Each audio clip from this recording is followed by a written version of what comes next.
Hello dear student, બધા મજામાં છો? કેમિસ્ટ્રીનો આજનો આપણો લેક્ચર સંતુલન ચેપ્ટરમાં આગળ વધીએ. છેલ્લે આપણે લેક્ચર નંબર 4 માં સંતુલન પર અસર કરતા પરિબળો એમાંના બે પરિબળોની વાત કરેલી, સાંદ્રતાના ફેરફારની અસર અને દબાણના ફેરફારની અસર. એ ફેરફાર કરવાથી સંતુલન કઈ તરફ આગળ વધે અને શક્ય એટલી ફેરફારની અસર નાબૂદ થાય, ફરીથી સંતુલન પ્રસ્થાપિત થાય. એટલે બંને અસરથી સંતુલન અચળાંક પર કોઈ અસર ન થાય, કેસી કે કેપી પર કઈ અસર ન થાય, પણ પ્રક્રિયાની દિશા પ્રક્રિયકથી નિપજ તરફ કે નિપજથી પ્રક્રિયક તરફ થશે, એ આપણે કહી શકીએ, જે આપણે જોયું હતું. તો આજે આપણે સંતુલન પર અસર કરતા પરિબળોમાં આગળ વધીએ. તો ત્રીજું પરિબળ નિષ્ક્રિય વાયુનો ઉમેરો. ખાસ કન્સેપ્ટ સમજો. નિષ્ક્રિય વાયુનો ઉમેરો આપણે અચળ કદ અને અચળ દબાણ એ બંને એ સમજવાનું છે. તો સમજીએ. નિષ્ક્રિય વાયુનો ઉમેરો કોઈ સંતુલન પરિસ્થિતિ હોય એમાં નિષ્ક્રિય વાયુ ઉમેરવામાં આવે. આ રીતે બંધ પાત્રમાં પ્રક્રિયા થતી હોય, બંધ પાત્ર, બરાબર, આ કોઈ પાત્ર છે, એમાં પ્રક્રિયા થતી હોય. ધારો કે એમોનિયાની બનાવટ N2 gas plus 3H2 gas gives 2NH3. તો નિષ્ક્રિય વાયુની શું અસર? તો એમાં ખાસ કરીને અચળ કદ. જો અચળ કદ રાખવામાં આવે, પાત્રનું કદ અચળ, અચળ કદ, અચળ કદે નિષ્ક્રિય વાયુ ઉમેરવામાં આવે, નિષ્ક્રિય વાયુ ઉમેરવામાં આવે તો સંતુલન પર કોઈ અસર ન થાય. સંતુલન પર કોઈ અસર ન થાય, કોઈ અસર ન થાય. કારણ કે આપણે પાત્રનું કદ શું રાખવાનું? અચળ. નિષ્ક્રિય વાયુ તમે આમાં ઉમેરો તો નિષ્ક્રિય વાયુ ઉમેરતા અંદર પી ટોટલ વધે. જે તે વાયુના આંશિક દબાણમાં કોઈ ફેરફાર ન થાય, કારણ કે નિષ્ક્રિય વાયુ આ કોઈ સાથે પ્રક્રિયા કરવાનો નથી, બરાબર. એટલે શું થાય?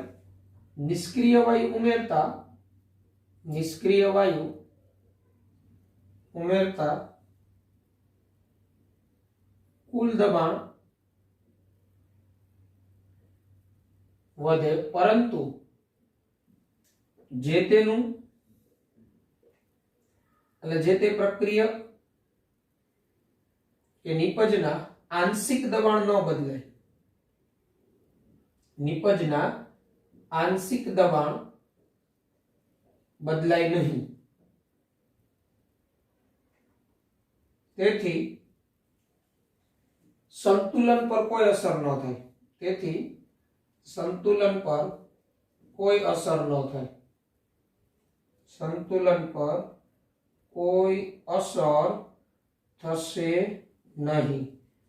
એટલે આપણે જ્યારે નિષ્ક્રિય વાયુની વાત આવી હોય, સંતુલન પર નિષ્ક્રિય વાયુ, તો ત્યાં આપણે ખાસ જોવાનું અચળ કદ કીધું છે, કોન્સ્ટન્ટ વોલ્યુમ કીધું છે કે કોન્સ્ટન્ટ પ્રેશર. જો અચળ કદ રાખવામાં, પાત્રનું કદ કઈ બદલાય નહીં અને જો નિષ્ક્રિય વાયુ ઉમેરવામાં આવે તો આ સંતુલન ઉપર કોઈ અસર ન થાય પ્રક્રિયામાં. કારણ કે નિષ્ક્રિય વાયુ ઉમેરતા ખાલી પી ટોટલ વધે, પણ જે તે વાયુના આ પ્રક્રિયક, વાયુરૂપ પ્રક્રિયક કે વાયુરૂપ નિપજના એના આંશિક દબાણ એટલે એની સાંદ્રતામાં કોઈ ફેરફાર ન થાય.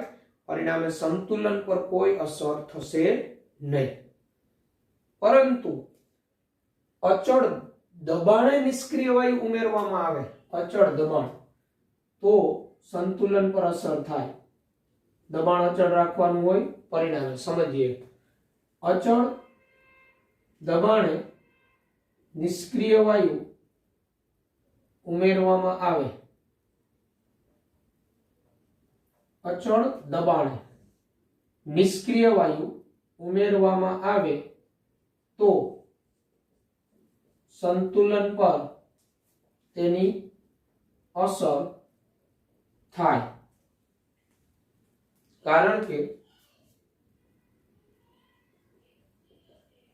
જો નિષ્ક્રિય વાયુ ઉમેરવામાં આવે, જો નિષ્ક્રિય વાયુ ઉમેરવામાં આવે તો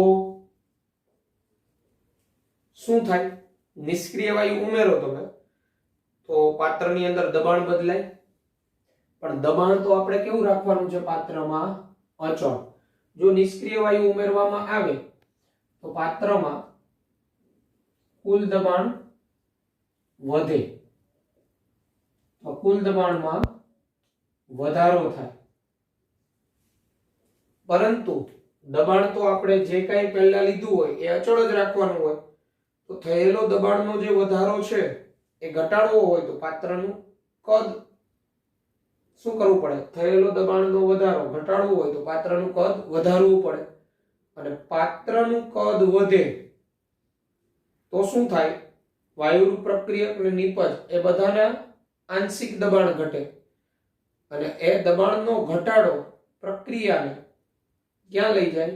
ઓછા મોલથી વધુ મોલ તરફ. એટલે પાત્રમાં કુલ દબાણનો વધારો થાય, પરંતુ દબાણ મૂળભૂત જે હોય તેટલું અચળ રાખવા માટે પાત્રનું કદ એટલે વોલ્યુમ, પાત્રનું કદ વધારવું પડે. અને જો પાત્રનું કદ વધારવામાં આવે તો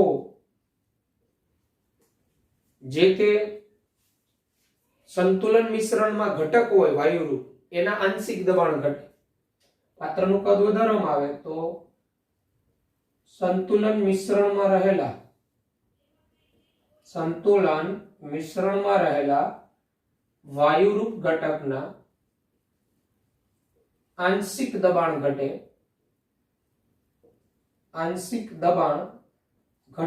અને જે તે વાયુરૂપ ઘટકો હોય એના આંશિક દબાણ ઘટ્યા એટલે એની આંશિક દબાણ એટલે એની સાંદ્રતા કહેવાય. અને આંશિક દબાણ ઘટે એટલે સરવાળે ટૂંકમાં અચળ દબાણે નિષ્ક્રિય વાયુ ઉમેરો એટલે જે તે વાયુરૂપ પ્રક્રિયકોના આંશિક દબાણ ઘટે. અને આપણે ભણી ગયા દબાણના ઘટાડાની અસર.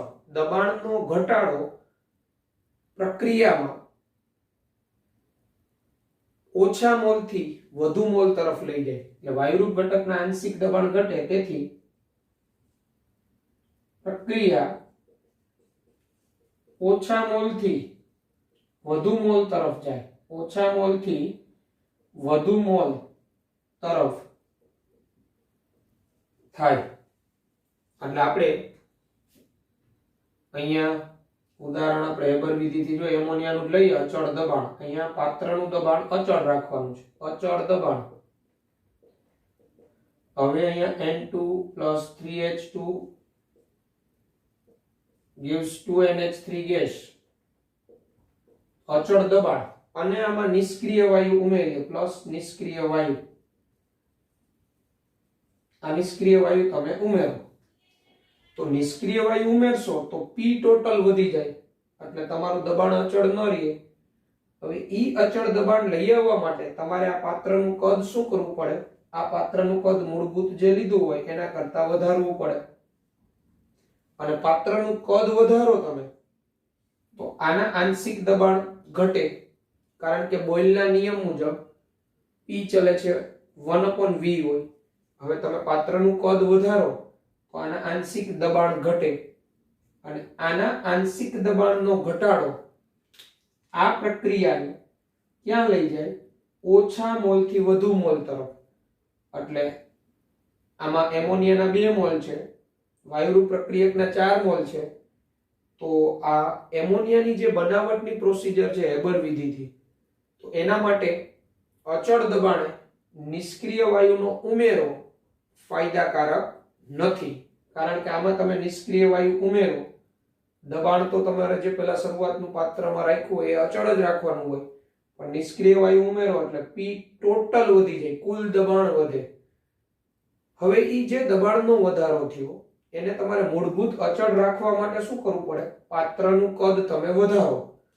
પાત્રનું કદ વધારો, આના આંશિક દબાણ ઘટે, અને દબાણનો ઘટાડો જે તે સંતુલન પ્રક્રિયાઓને વાયુરૂપ ઓછા મોલથી વાયુરૂપ વધુ મોલ તરફ લઈ જાય.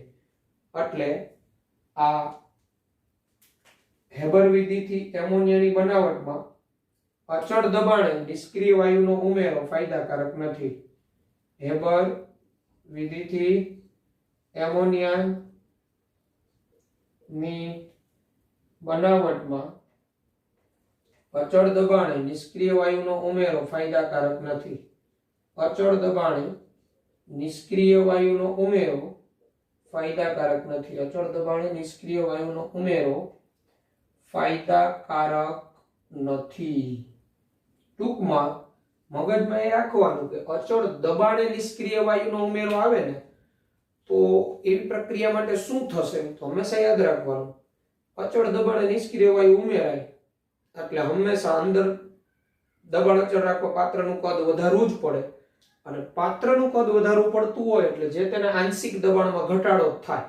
એટલે અચળ દબાણે નિષ્ક્રિય વાયુ ઉમેરો એટલે આંશિક દબાણમાં ઘટાડો, તો જોઈ લેવાનું ઓછા મોલથી વધુ મોલ તરફ લઈ જાય. જે બાજુ વાયુરૂપના ઓછા મોલ હોય એનાથી વાયુરૂપના વધુ મોલ તરફ પ્રક્રિયાને લઈ જાય. આ તો મેં N2 + 3H2 gives 2NH3 આપેલું. આ સિવાયનું કોઈ પણ સમીકરણ આપે એમાં જોઈ લેવાનું અચળ દબાણે નિષ્ક્રિય વાયુ ઉમેરો તો એ શું થશે તો કે આંશિક દબાણ ઘટશે, પ્રક્રિયા ઓછા મોલથી વધુ મોલ તરફ જાય. આ મગજમાં બેસાડી દેવાનું. પણ અચળ કદ રાખી અને નિષ્ક્રિય વાયુ ઉમેરવામાં આવે તો સંતુલન પર કોઈ અસર થાય નહીં. એટલે નિષ્ક્રિય વાયુનો ઉમેરો અચળ દબાણે છે કે અચળ કદે એ અગત્ય. ઓકે, તો ખ્યાલ આવી ગયો હશે. તો પછીનું અસર કરતું પરિબળ આપણે સમજીએ, તાપમાનની અસર. સંતુલન અચળાંક પર તાપમાનની અસર. ઓકે,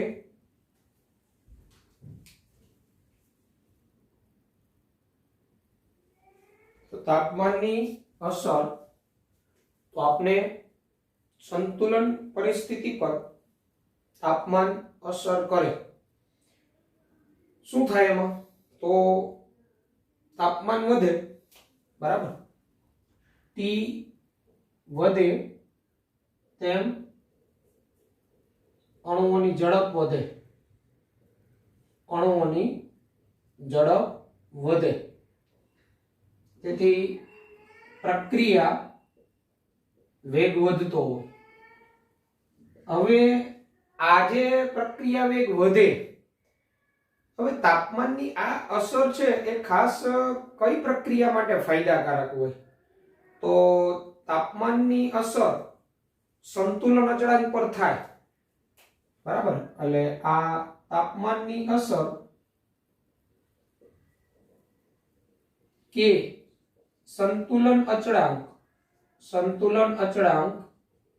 કે પર થાય. કહેવાનો મતલબ તાપમાન સાથે સંતુલન અચળાંક બદલાય. ટેમ્પરેચર ચેન્જ થાય એટલે સંતુલન અચળાંક બદલાય. એટલા માટે બદલાય, તાપમાનની અસર સંતુલન અચળાંક પર થાય કારણ કે ડેલ્ટા H બદલાય. ડેલ્ટા H એન્થાલ્પી ફેરફાર, બરાબર. અને આજે એન્થાલ્પી ફેરફારને આધારે તાપમાનની અસર કોઈ પ્રક્રિયા માટે ફાયદાકારક હશે કે કોઈ પ્રક્રિયા માટે નુકસાનકારક હશે એ કહી શકાય, બરાબર. તાપમાનની અસર સંતુલન અચળાંક પર થાય, ડેલ્ટા H બદલાય.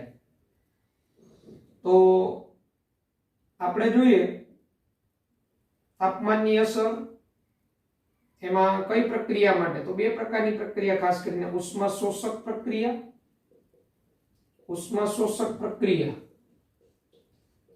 ઉષ્મા શોષક પ્રક્રિયા હોય એન્ડોથર્મિક રિએક્શન, એમાં શું થતું હોય?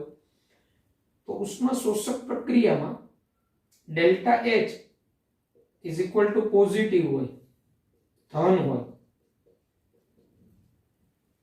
ઉષ્મા શોષક પ્રક્રિયામાં આ ઉષ્માનું મૂલ્ય એ પ્રક્રિયક તરીકે જ વર્તતું હોય. આ કોઈ પ્રક્રિયા છે એ બરાબર, અને આ પ્રક્રિયા ઉષ્માનું શોષણ કરે છે અને આ બાજુ જઈને તમારી નીપજ આપે છે. તો આ ઉષ્મા શોષક પ્રક્રિયા માટે શું થાય? ઉષ્મા શોષક પ્રક્રિયા માટે તાપમાન વધે, બરાબર, એમ આ ઉષ્માનું મૂલ્ય વધે. એટલે ઉષ્મા પ્રક્રિયક તરીકે વર્તતી હોય તો શું થવાનું? અહીંયા થયેલો વધારો પ્રણાલી નાબૂદ કરવા પ્રયત્ન કરે અને પુરોગામી દિશા તરફ પ્રક્રિયા આગળ વધે. એટલે ટી વધે એમ પ્રક્રિયાની દિશા શું થાય? પુરોગામી. ઉષ્મા શોષક માટે, બરાબર, પ્રક્રિયાની દિશા પુરોગામી થાય. એટલે પ્રક્રિયા પુરોગામી થાય અને નીપજ વધે. તો એનો અર્થ એવો થાય, ઉષ્મા શોષક પ્રક્રિયા માટે તાપમાન વધે, નીપજ વધે, એટલે સંતુલન અચળાંક K વધે, બરાબર, Kc નું મૂલ્ય વધે ઉષ્મા શોષક પ્રક્રિયા માટે. આનો જે ડેલ્ટા H હોય એ પોઝિટિવ હોય. એટલે સાંકેતિક ઘણી વખત તમને ઉષ્મા પ્રક્રિયક તરફ આપેલી હોય તો સમજવાનું કે ઉષ્મા શોષક પ્રક્રિયા છે. ઘણી વખત સમીકરણ આપ્યું હોય પણ ડેલ્ટા H કરીને આપ્યું હોય પોઝિટિવ મૂલ્ય, ધન મૂલ્ય આપ્યું હોય ડેલ્ટા H નું, તો એ સમજવાનું ઉષ્મા શોષક પ્રક્રિયા છે.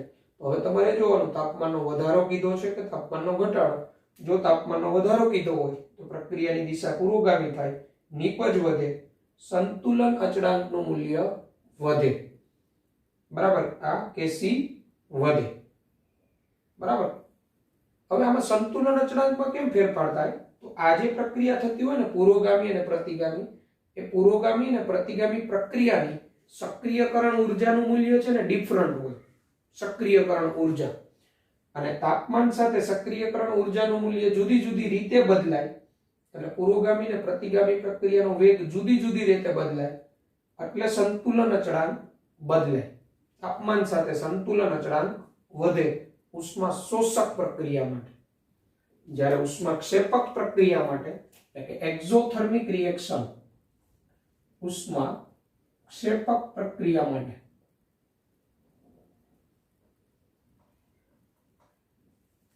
તો ઉષ્મા ક્ષેપક પ્રક્રિયા એટલે જે રાસાયણિક પ્રક્રિયા દરમિયાન ઉષ્મા મુક્ત થતી હોય. તો ઉષ્મા ક્ષેપક પ્રક્રિયા માટે ડેલ્ટા H નેગેટિવ હોય, ઋણ હોય. તો ઉષ્મા ક્ષેપક પ્રક્રિયા માટે આપણે જોઈએ તો આ પ્રકારનું સમીકરણ હોય અને અહીંયા આપણી આ પ્રોડક્ટ બનતી હોય. અહીંયા ઉષ્મા નિપજ તરફ ઉષ્મા હોય, ઉષ્મા નિપજ તરફ હોય. તો તાપમાન વધે, આ T વધે તો શું થાય?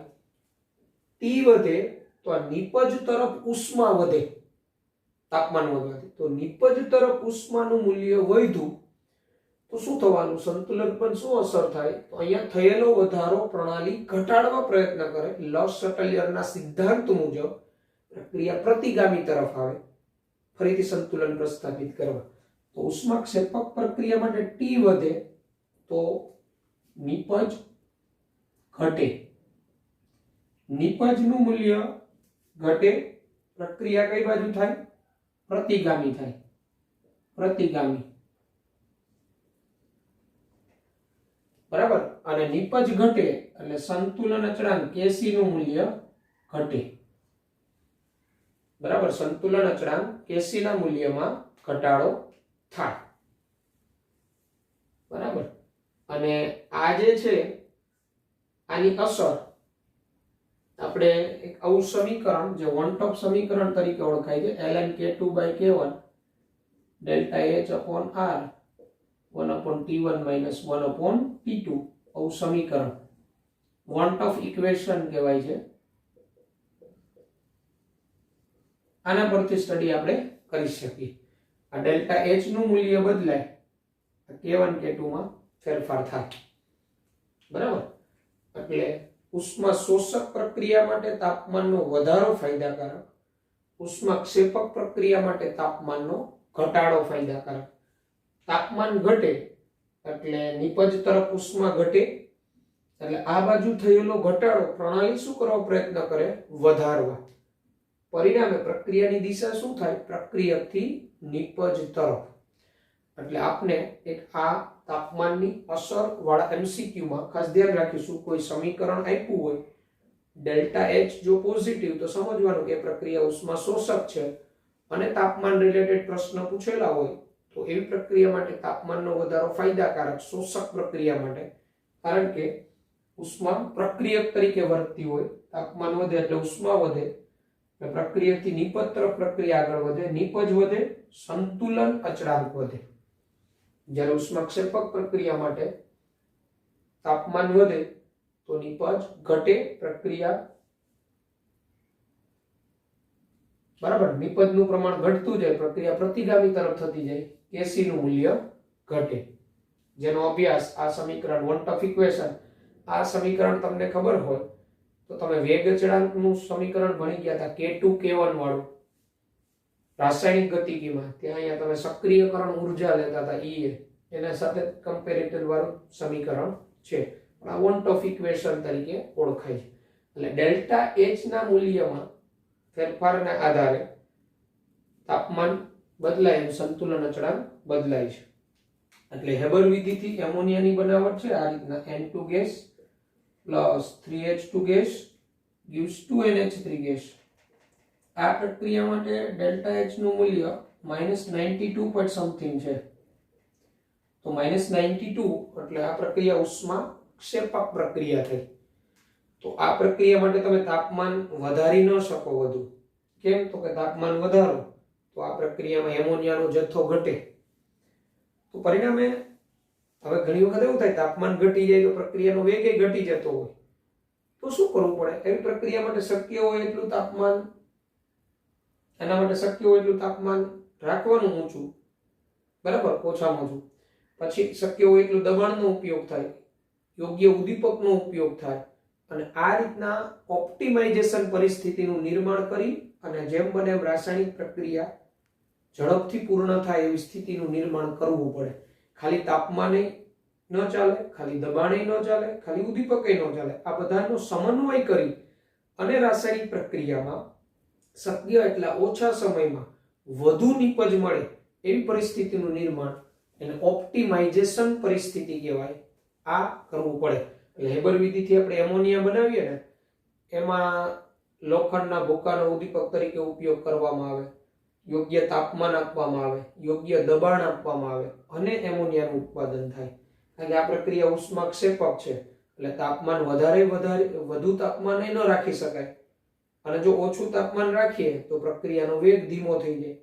તો શક્ય એટલું તાપમાન રાખવાનું, શક્ય એટલું દબાણ આપી શકાય, અને યોગ્ય ઉદ્દીપકનો ઉપયોગ કરી શક્ય એટલા ઓછા સમયમાં ઝડપથી નિપજ બને એ પરિસ્થિતિનું નિર્માણ કરવું પડે. આ ટોપિક આધારિત કેવા MCQ? તાપમાનનો વધારો ફાયદાકારક પ્રક્રિયા માટે કે તાપમાનનો ઘટાડો ફાયદાકારક, એવા MCQ. અથવા સમીકરણ આપીને ઉષ્માક્ષેપક શોષક ડેલ્ટા H ના મૂલ્ય પરથી આપણે નક્કી કરી લેવાનું, અથવા પ્રક્રિયક તરફ ઉષ્મા આપી હોય, નિપજ તરફ ઉષ્મા આપેલી હોય, એના આધારે ક્ષેપક કે શોષક આપણે ખબર પડવી જોઈએ. અને પછી તાપમાન વધશે તો પ્રક્રિયાની દિશા શું થશે, તાપમાન ઘટશે તો પ્રક્રિયાની દિશા શું થશે એ ખબર હોવી જોઈએ. બરાબર. તો આ તાપમાનની અસર. ઓકે.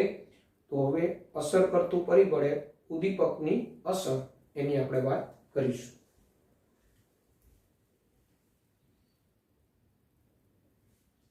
તો ઉદ્દીપકનો રોલ તો એ આપણે બધાને ખબર છે. આપણે રાસાયણિક ગતિકી ભણી ગયા, પૃષ્ઠ રસાયણ ભણી ગયા. ઉદ્દીપકનો રોલ શું હોય? ઉદ્દીપક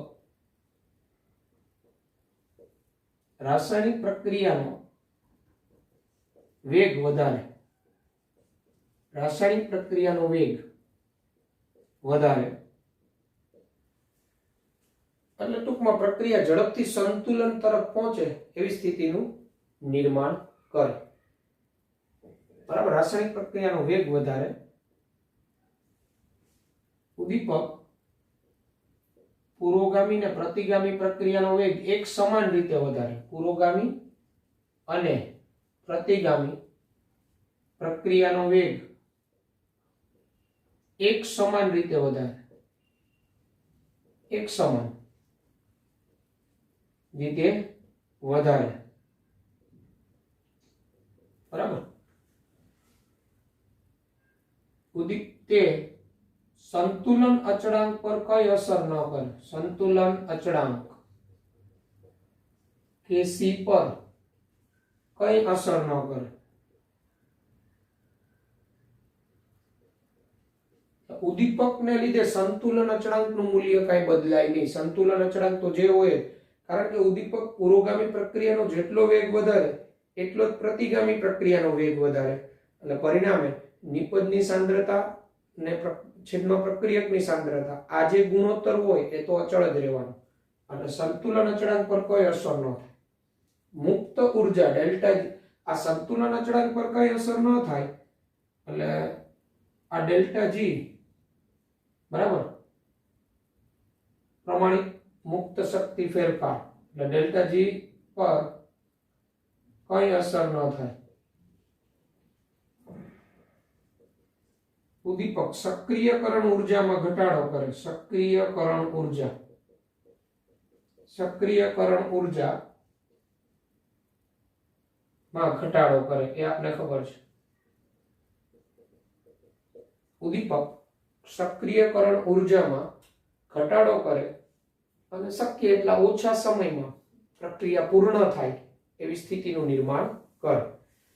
બરાબર છે. તો ઉદ્દીપક છે એ રાસાયણિક પ્રક્રિયાનો વેગ જ વધારે. પુરોગામી અને પ્રતિગામી પ્રક્રિયાનો વેગ એક સમાન રીતે વધારે, એટલે ઉદ્દીપકને લીધે સંતુલન અચળાંક પર કોઈ અસર ન થાય. બરાબર. સંતુલન અચળાંક પર કોઈ અસર ન થાય, તેની પ્રમાણિત મુક્ત ઉર્જા ડેલ્ટા જી ઉપર કઈ અસર ન થાય.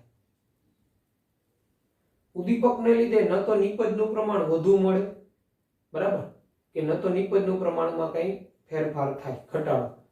ફક્ત નિપજ જે મળતી હોય એ ઓછા સમયમાં મળી જાય. ઉદ્દીપક કઈ નિપજનો જથ્થો વધારતો નથી, બરાબર, ફક્ત પ્રક્રિયા પૂર્ણ થવાના સમયમાં ઘટાડો કરી દે. બરાબર. એટલે એવું મગજમાં નહીં રાખવાનું ઉદ્દીપકને લીધે પ્રક્રિયામાં નિપજનો જથ્થો વધી જાય, એવું ન હોય. કોઈ પ્રક્રિયા એક દિવસે પૂર્ણ થતી, ઉદ્દીપકને લીધે 2 સેકન્ડમાં પૂર્ણ થઈ જાય. નિપજ તો જેટલી મળતી હોય એટલી જ મળે. ઓકે. આ ઉદ્દીપક વિશે તમને આમે ખ્યાલ જ છે, એટલે વધારે મારે આમ કહેવાની જરૂર નથી. ઉદ્દીપકની રાસાયણિક સંતુલન ઉપર કોઈ અસર ન થાય, સંતુલન અચળાંકનું મૂલ્ય કંઈ બદલાય નહીં. એટલે આવા MCQ આવે કે આપેલ પ્રક્રિયા ઉદ્દીપકની હાજરીમાં થતા એનો સંતુલન અચળાંક 10 છે. આ જ પ્રક્રિયા સંતુલન ઉદ્દીપકની ગેરહાજરીમાં થાય તો એનો સંતુલન અચળાંક શું હોય? તો સંતુલન અચળાંક તો 10 જ રહે. બરાબર. આ ખાસ ધ્યાન રાખો, સંતુલન અચળાંક બદલાય નહીં. આ બધા રાસાયણિક સંતુલન પર અસર કરતા પરિબળો એ આપણે સમજેલા, શોર્ટમાં મેં વ્યવસ્થિત તમને સમજાવેલા. આના ઉપરથી MCQ જે પૂછાય પ્રક્રિયાની દિશાવાળા, એ ખૂબ અગત્યના એવા MCQ તમે સોલ્વ કરશો એટલે ખ્યાલ આવશે. બરાબર. તો હવે આપણે ટેક્સ્ટબુકની અંદર 1-2 ઉદાહરણોના દાખલાઓ હતા, એની વાત હું કરી દઉં.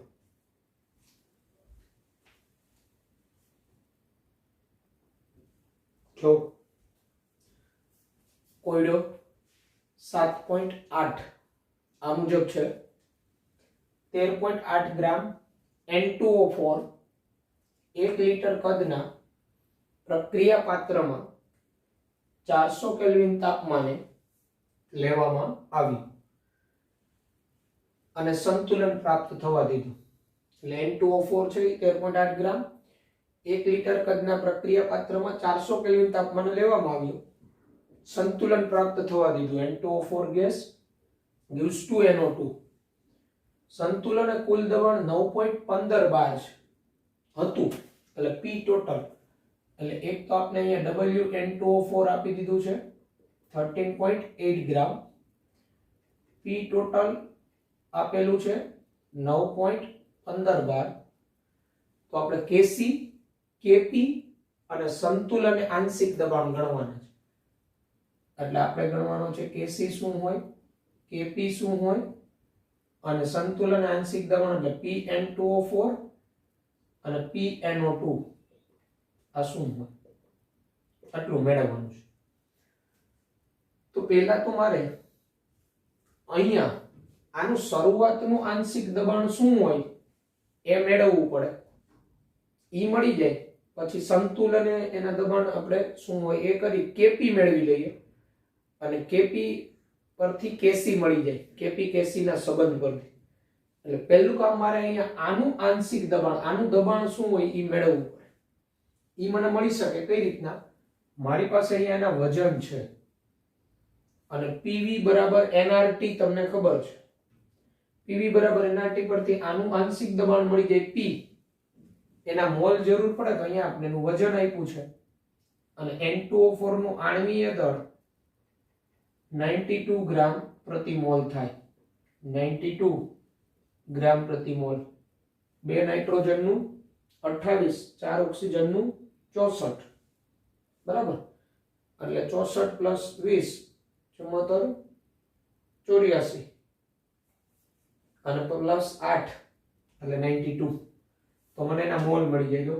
તો N2O4 ના મોલ, N2O4 ના મોલ N બરાબર એનું વજન 13.8 ભાગ્યા 92. તો 13.8 ભાગ્યા 92 તો એનું મોલ મળે મને 0.15 વાયુ N2O4 ના. હવે અહીંયા વાયુ અચળાંક R નું મૂલ્ય 0.083 bar litre mole inverse kelvin inverse. તાપમાન 400 કેલ્વિન છે. તો અહીંયા PV બરાબર nRT પરથી P બરાબર nRT by V તો N 0.15 R 0.083 T 400 divided by V. તો પાત્રનું કદ તો 1 લિટર જ છે. ઓકે, તો આનું સાદુરૂપ આપો તમે તો અહીંયા તમને 4.98 બાર મળે અને આ 4.98 બાર એટલે આનું શરૂઆતનું દબાણ થયું. તો હવે આ N2O4 gas gives 2NO2 gas. તો આનું શરૂઆતનું દબાણ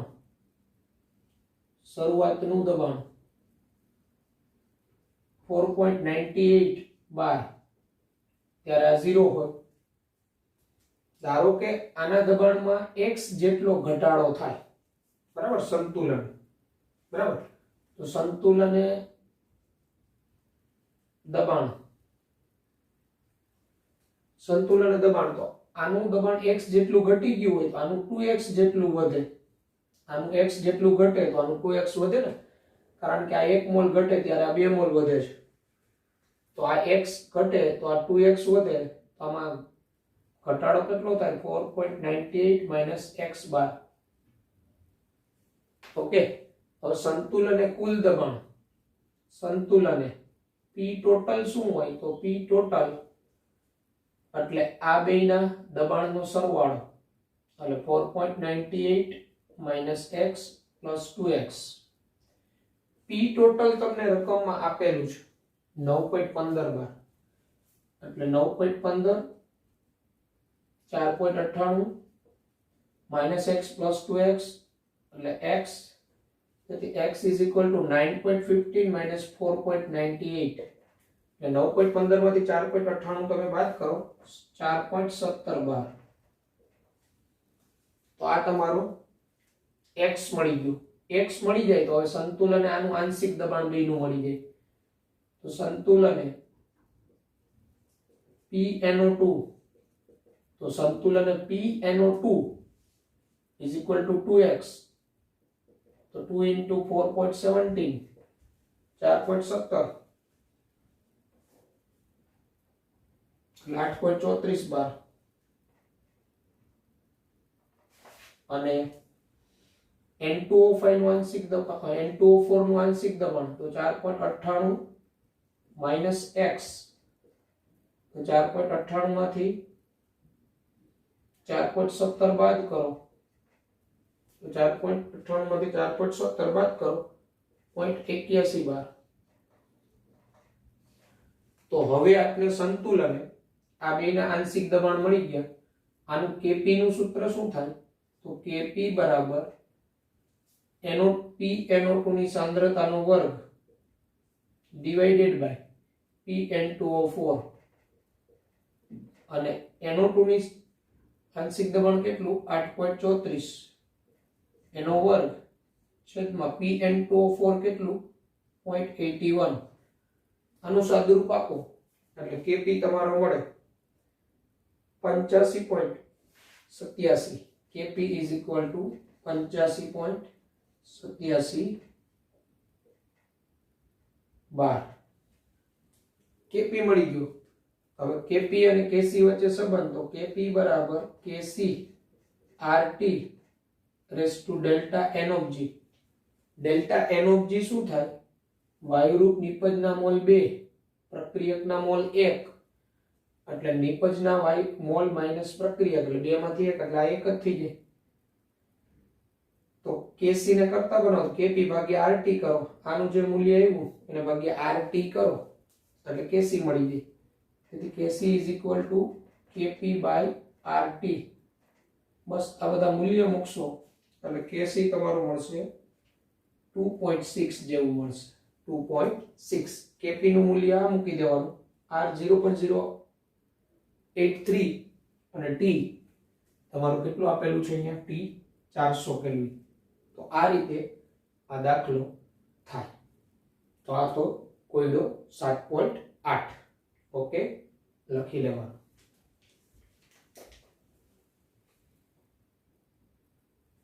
તો કોયડો 7.9 3 મોલ PCl5 ને 1 લિટર કદના બંધ પાત્રમાં 380 કેલ્વિન તાપમાને લેવામાં આવ્યું અને સંતુલન પ્રાપ્ત થવા દીધું તો સંતુલન અને મિશ્રણનું સંઘટન નક્કી કરો સંતુલન અને મિશ્રણનું સંઘટન એટલે સંતુલન અને મિશ્રણમાં રહેલા ઘટકોનું સાંદ્રતા શું હોય એટલે કે એના આંશિક દબાણ નક્કી કરવાના છે તો આપણે PCl5 બંધ પાત્રમાં લીધો હોય એટલે PCl5 એનું વિઘટન થાય PCl3 પ્લસ Cl2 ગેસ મળે હવે 3 મોલ 1 લિટરમાં એટલે 3 મોલ ભાગ્યા 1 એટલે એની મોલારિટી કેટલી થઈ 3 એટલે એની સાંદ્રતા તો આપી દીધી તો શરૂઆતની સાંદ્રતા 3 હોય તો ત્યારે આ 0 હોય સંતુલન સાંદ્રતા તો સંતુલન સાંદ્રતા આમાં x જેટલો ઘટાડો થતો હોય તો આમાં x જેટલો વધારો થાય તો આમાં x જેટલો ઘટાડો એટલે 3 માંથી x 3 - x ઓકે હવે આનો Kc તો આપને આપેલો છે તો Kc is equal to PCl3 ની સાંદ્રતા સંતુલને into Cl2 ની સાંદ્રતા સંતુલને divided by PCl5 ની સાંદ્રતા સંતુલને તો Kc એટલે 1.80 PCl3 x Cl2 x PCl5 3 - x તો x square is equal to 1.8 into 3 એટલે 1.54 કારણ કે 18 ગુણ્યા 3 એટલે 54 થઈ, બરાબર. એટલે 1.80 ગુણ્યા 1.80 ગુણ્યા 3 એટલે 5.4, 18 તેરી 54, અને માઇનસ આ x એટલે 1.80x, બરાબર. એટલે 1.80x એટલે 1.8x લખાય. આને હું ગોઠવીને લખું તો x² માઇનસ આ 1.8 આ બાજુ આવે તો પ્લસ 1.8x અને માઇનસ 5.4 ઇક્વલ ટુ શું થાય? 0. આ તમારું x² plus bx plus c પ્રકારનું સમીકરણ થઈ ગયું. અહીંયા a બરાબર 1, b બરાબર 1.8 અને c બરાબર માઇનસ 5.4. બસ. દ્વિઘાત સમીકરણ માટે આ x બરાબર minus b plus or minus under root b square plus 4ac by 2a. તમે કિંમત મૂકો તો x બરાબર b કેટલો આવ્યો? 1.8 minus 1.8 plus or minus b square plus 4ac એટલે 1.8 નો વર્ગ પ્લસ 4 ઇન્ટુ ac, a તો 1 છે, c માઇનસ 5.4 અને ભાગ્યા 2 ઇન્ટુ a તો તમારો 1 છે. બસ આનું તમે સાદુરૂપ આપો તો x બરાબર minus 1.8 plus or minus under route 1.8 નો વર્ગ 18 નો વર્ગ 324 થાય. 1.8 નો 3.24 પ્લસ b સ્ક્વેર માઇનસ અહીંયા 4ac આવશે એટલે આ માઇનસ માઇનસ પ્લસ થઈ જાય એટલે 3.24 પ્લસ 5.4 ગુણ્યા 4 એટલે 21.61 ભાગ્યા 2. સાદુરૂપ આપો x બરાબર માઇનસ 1.8 પ્લસ ઓર માઇનસ એટલે એક વખત આપણે પ્લસ લઈએ, અહીંયા પ્લસ આ 21.61 3.24 એટલે ડીઆર ઇક્વલ 25 જેવું થાય અને 25 નું વર્ગમૂળ કેટલું થાય? ડીઆર ઇક્વલ ટુ 5 થાય એટલે આ લગભગ 4.98 જેવું આવે ભાગ્યા 2.